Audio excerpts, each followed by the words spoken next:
Hey guys, back again. I'm a little tired and I'm kind of congested, but the show must go on. I'm going to talk about Spider-Man 3, which I just rewatched. I've seen this a dozen times, like the first two Spider-Man movies.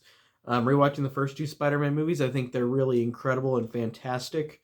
And rewatching Spider-Man 3, I always feel so let down watching this one. This one actually, it's weird because I feel let down with this one. I think it's the worst out of all the Spider-Man movies, but that doesn't mean it's a horrible movie, and I completely stand by that. It is not a horrible movie. It is not. It is not a great movie at all, but it's definitely not bad. It's just a okay movie. I don't think it's anything super special, but it's got some things that are good about it, some things that are pretty lame about it. So let's get started. Um, I like how the intro, like the first two Spider-Man movies, is really, really good. It really does a great job, like Spider-Man 2, where you see everything you need to know from both the last two movies. Um, and after this, you never get any more opening credits in any more Spider-Man movies, and it's really a shame because I love that what they did in these three movies. Um, the score is not by Danny Elfman this time. I think he had a falling out with Sam Raimi for a while, and then you got another guy doing the score for this. I don't know what his name was, but the score was really good, but it was not the same as Danny Elfman, unfortunately. But I still like the score, and I still appreciated the guy who did the score.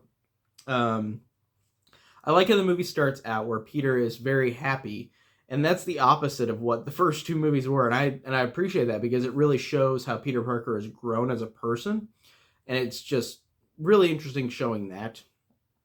Um, the movie immediately starts out with him happy, and then it introduces a lot of new characters. It introduces Gwen Stacy for some random reason.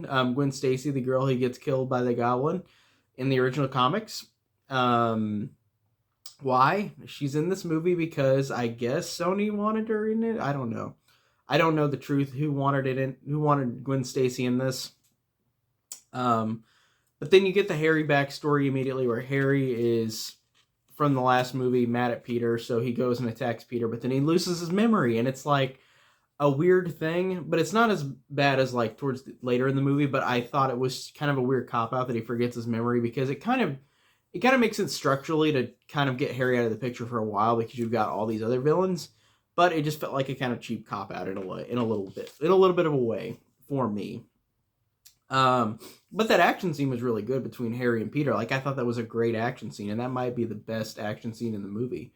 Um, Honestly, yeah, I seriously think so. The action is not great in this one, but that is a good scene, and I really do like that one.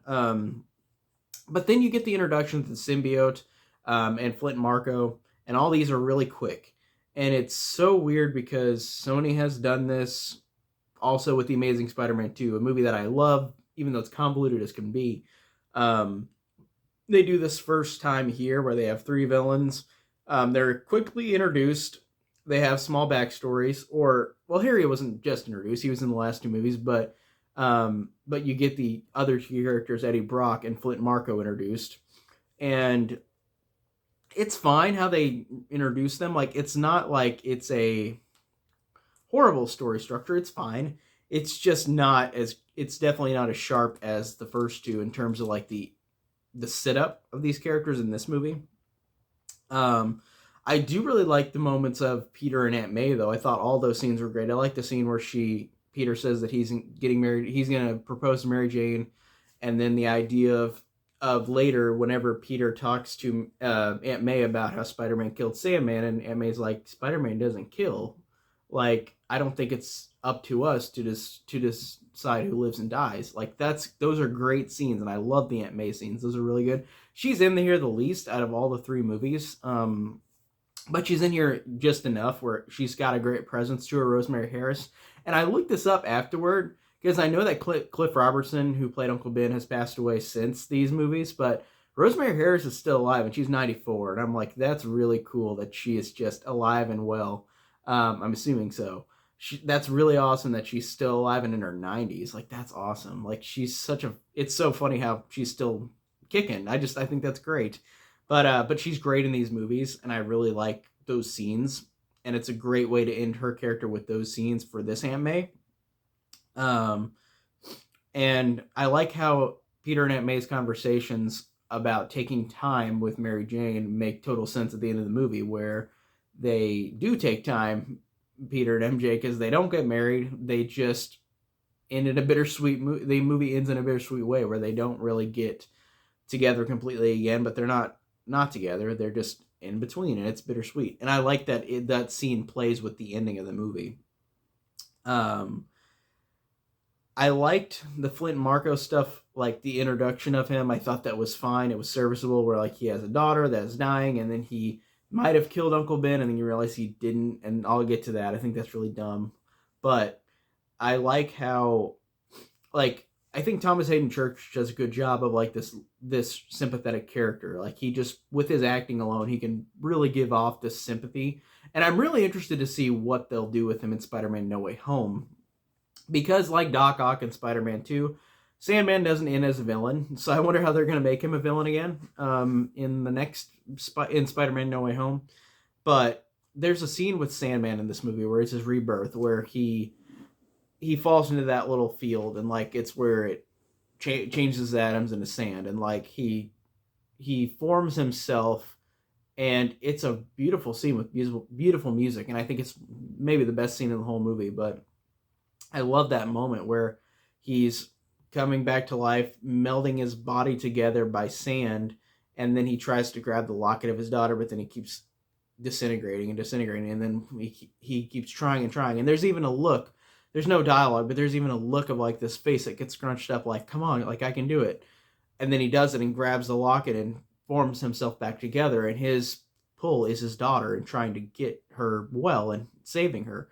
And I really thought that speaks a lot without saying a lot of dialogue with that scene. That's very, very well done. I also like that, since this is the third Spider-Man movie, I like the fact that this I do like a lot. This is a good part of the story, and I think this is one thing that stayed throughout the whole script process, because I know that this movie had Sony's fingers in it and putting Venom in and whatever, and Sam Raimi didn't want that, and all that other stuff, and maybe even Gwen Stacy. But the thing with Peter and MJ in this movie I really appreciate is that Peter starts out happy. He starts out on top of the world.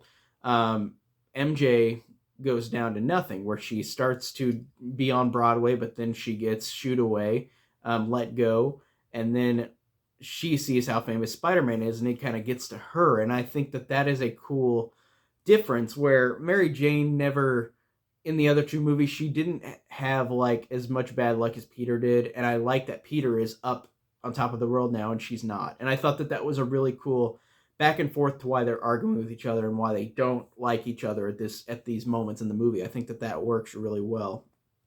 Like the scene where after Spider-Man, Peter kisses Gwen Stacy whenever he gets the key to the city. Like, she's like, did you understand that like that would hurt my feelings if you kissed another girl? Like, who kissed her? You were Spider-Man. And like, do you want to push me away? And I like that scene. And again, like, Tobey Maguire and Kirsten Dunst do a great job in all three of these movies. But I really like that. Even though Gwen Stacy, it's weird that she's in this movie, I do like that scene where she falls off the building and like Peter saves her, and the action scene is pretty solid. But it's really stupid that Gwen Stacy sees this big piece of machinery coming towards her building. She walks towards it, then of course it flies through the building and she ducks. But I'm like, you wouldn't have ran away in that second. You wouldn't have looked at that and been like, shit, I am moving and running out of here. Like, that was really dumb. And also, as opposed to Emma Stone as Gwen Stacy in the Amazing Spider-Man movies, this version of Gwen Stacy, it's so weird because Bryce Dallas Howard is an actress I like. I think that she's good in most stuff I see. I think she's enjoyable. But in this, she's supposed to be a smart character, but she really comes off as an airhead. This performance really makes her... It's kind of like Bryce Dallas Howard was doing this on purpose. Like, it was making her feel like this was more of an airhead character. She wasn't very smart. Even though the script said she's smart because she's in Peter's class and they're teammates, but that doesn't mean that she's smart because she makes dumb decisions. And it's really like, it's bad to say the stereotypical dumb blonde, and that's a mean thing to say. I'm not trying to be like that, but I just felt like it was a stereotype that it felt like this character was. Like I said, I do like Bryce Dallas Howard and other stuff, but But I just think that this one really just made her look really dumb, and it's weird because Emma Stone in those other movies, the Amazing Spider-Man ones, is not dumb, and she does not make dumb decisions, and she is not does not feel like an airhead. So I like that those movies did a way better job of that. And also, this doesn't make sense that Gwen Stacy is now in these movies, in the Sam Raimi ones. And also, if they were going to continue, I heard they were going to have Gwen Stacy maybe die in the next Spider-Man and Spider-Man 4 if that was ever made. But I'm glad that they didn't, because that would have been dumb, because Peter isn't fully just in love with her, he's in love with MJ. As opposed to the Amazing Spider-Man movies where it's just Gwen Stacy and it makes sense when she dies. But in this, if they made a Spider-Man 4 and that Gwen Stacy died, I'd be like, that's kind of dumb. That doesn't really work. And also, I got to mention Eddie Brock, of course, played by the great Topher Grace. And seriously though, Topher Grace is awesome in that '70s show. I do like him as an actor, but oh my god, I feel like he is the most miscast, like wimpy, like guy in this movie. And I hate to be like all like, because I don't know much about the comics anyways, but I'm like, every person I've seen in any other media with Venom is not a wimpy guy. In the Spectacular Spider-Man animated show, he wasn't a wimpy guy. In the Venom with Tom Hardy, he wasn't a wimpy guy. Tom Hardy is not a wimpy-looking dude. Then and I know there's other things that I've seen Venom in, but he is not, like, I feel like that's just one of the weirdest like actor decisions, like putting in Topher Grace as Venom. And he is very cringy, and his lines towards the end of the movie where Topher Grace says over the top lines, it just does not work for me, unfortunately. And it might work for other people, that's awesome, but for me, man, no, man, I'm good. I wish we would have had like Tom Hardy Venom in this. That would have been way better, because I like Tom Hardy Venom a lot. I think he's fun. I think he's charismatic and funny. And Eddie Brock annoys the crap out of me in this movie because he literally, drink how many times he says Edward Brock Jr. He says that like every time he's introduced, and it's like 10 times, and I'm like, Jesus Christ, like stop saying the same name, like stop saying your whole name. It's so annoying. I thought that this movie did have some good stuff about it. Like I said, the Aunt May stuff with Peter, how MJ and Peter's roles are reversed. I like the fact that you get a really funny scene with J. Jonah Jameson, like in the other two movies, where he's having anger issues and his blood pressure's going up, and Betty Brant, Elizabeth Banks, beeps him on the phone, where whenever he makes a beep, it shakes the room and shakes the table, and she says, "Time to take your pills." He points at a pill, she grabs a pill. She turns on the alarm and says, "Not that one." Then he tries to grab another one, and then she presses the alarm again, so the table shakes, and she says, "Not that one." And then he points at this one, and she looks at him and goes, and then he grabs it, opens it up. Then she presses the beeper again, so he shakes, and he drops all of his pills out of the thing, and she says, "Drink plenty of water." Like, that was very, very funny, and that was very great comedic timing for both of those characters, and I thought that was the funniest scene in the movie.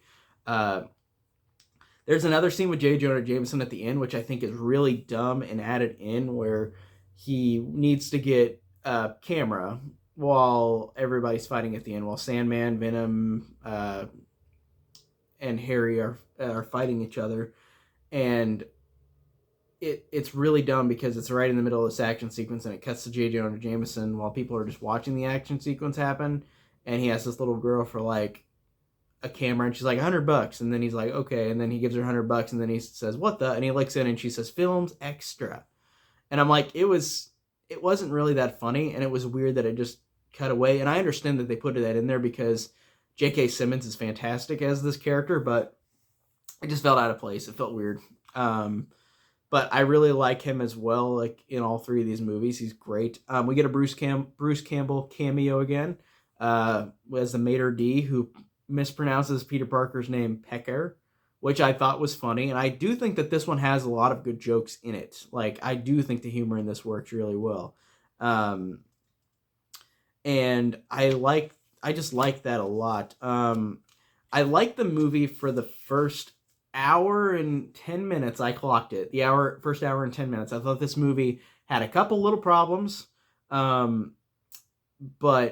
after the hour and 10 mark where the symbiote attaches to Peter Parker has his emo hair like down, and he looks like a emo high schooler, and he is not intimidating at all. And it is so annoying. I think that is one of the things that ruins this movie and for me. Like, I don't hate this movie. I definitely don't. I think it's definitely got a lot of good things about it, but it is definitely that thing. Emo Peter Parker is just the most annoying thing about it.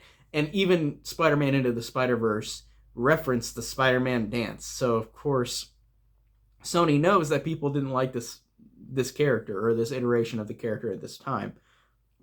Which, if you like it, that's awesome. I just was not a fan of that. Like a lot of people. I thought it was interesting that this is the third movie and they did the MJ, Harry, and Peter love triangle again. It feels slightly forced because it makes sense in the first two movies. It makes sense that they're both vying for Mary Jane in the first one. It makes sense in the second one where Harry still has feelings for MJ, but then Peter took her, and then now this new guy, J. Jonah Jameson's son, is going to marry MJ in the second one. So there was this love triangle between all three of them in the first two movies. And now this one, MJ has to kiss him because Peter Parker kissed Gwen Stacy. So it makes sense, but it just feels like it's totally fine on like a script standpoint of like these characters are doing this back and forth to each other, but it just feels so weird just having them go back to basics and doing the same love triangle again when they've gotten so much farther, like in terms of characters. Like it feels kind of weird. Even though I do like the scene between Harry and MJ where they're cooking and then that song Let's Do the Twist is playing, and like I could tell this scene was supposed to be cut, but then they kept the improv in because Harry's like flipping an omelet and like the omelet breaks off the skillet and like flies on the floor, and then I think it's supposed to cut right there, and then Kirsten Dunst says, "Well, we can eat that part," and it just felt like an improv, which was really cute. Like it was a really cute line that she said. I thought it was really funny.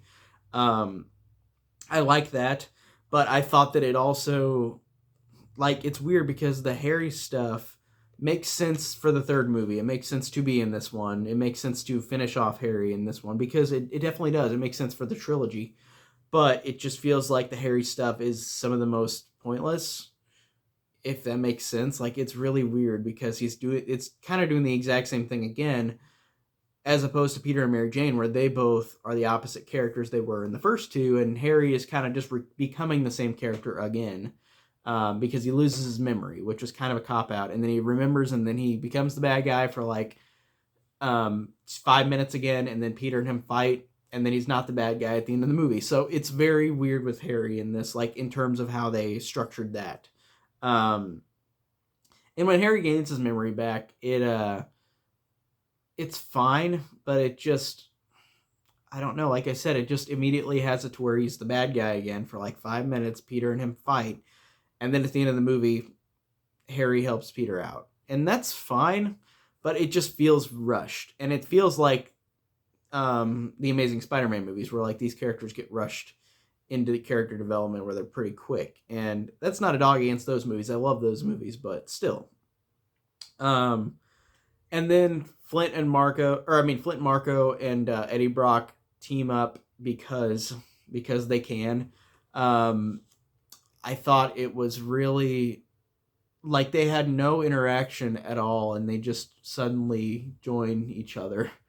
And I understand it's because of Spider-Man, and they do the same thing in The Amazing Spider-Man 2 with Harry Osborn and Electro, but I feel like at least with The Amazing Spider-Man 2, the line that Harry gives where he says, like, I know what it's like to be thrown away, please. Like, I felt like that was more of a viable reason than in this one where Flint Marco and Eddie Brock are like, we both fought the spider, let's fight together. Like, it's not that much of a difference between the two, but I feel like I like The Amazing Spider-Man 2 one more with, like, the two villains that didn't have that much development together, but then whenever they did have like the team up, There were a couple more sets of dialogue in that movie to make it make a little more sense. This one I didn't really understand why they joined together, Venom and Sandman. So it was quick. And also, this annoys me because originally Gwen Stacy was going to be the one that was taken at the end of the movie, like by Venom. And that would make total sense because Eddie Brock was the one in love with Gwen Stacy, and Peter took her away from him. So it would have made total sense. But no, we got to have Mary Jane again as the damsel. And it's weird because Mary Jane has been taken in all three of these movies. And in the first two movies, I'm totally fine with it. I love her character. But in this, it just feels like it feels annoying because it's just another rehash of the first two movies, and it's not done as well at all. Again, she really, I mean, I guess to be fair, in Spider-Man 2, she didn't really know Doc Ock that well. But in this one, it feels less so that she didn't even know who Venom was until Venom literally took her, for whatever reason, the taxi. So it just feels more and more stretched in terms of like, why is this happening kind of thing. The final climax is, I think, the worst climax out of any of the Spider-Man films. And it's weird because this one is just kind of lame because you're just in a big construction site. You've got the Sandman and Venom fighting all around. The action in this movie in particular, compared to the first two movies, there are some good moments of action in this movie. Like I said, the opening one with Harry and Peter, the one with Gwen Stacy falling and Peter saving her through all the scaffolding, like that was cool. But the ending to this just felt like it was so weak with like a climax. It really didn't feel like an action-heavy climax. It didn't feel like the action was memorable at all. Basically, all they do is Sandman punches Spider-Man a couple times. Then Venom is trapped between all of the metal because the metal makes Venom like freak out and like get away from the body. So it just feels so much more lamer. Even though I did like the thing with Harry sacrificing himself to save Peter. And there was such an on-the-nose line earlier in the movie where Harry's in the hospital and says to the nurse who says, "You got great friends," and he says, "They're the best. I would give my life for them." And I'm like, well, even though I've seen this movie before, it's so obvious now that you're going to die and save their lives. But the climax is just really, really just lame. And I hate that because I liked the first hour of this movie a lot. It felt very close to the first two movies with a couple of minor issues. And then after the symbiote takes over Peter, the movie goes into really messy territory. Like it's so unfortunate because I really do like things about this movie. The one thing in the end of the movie where I'm like, this is the really, really dumb is the fact that Sandman Flint Marko is with the guy in the first Spider-Man who Peter let run away and he shot Uncle Ben.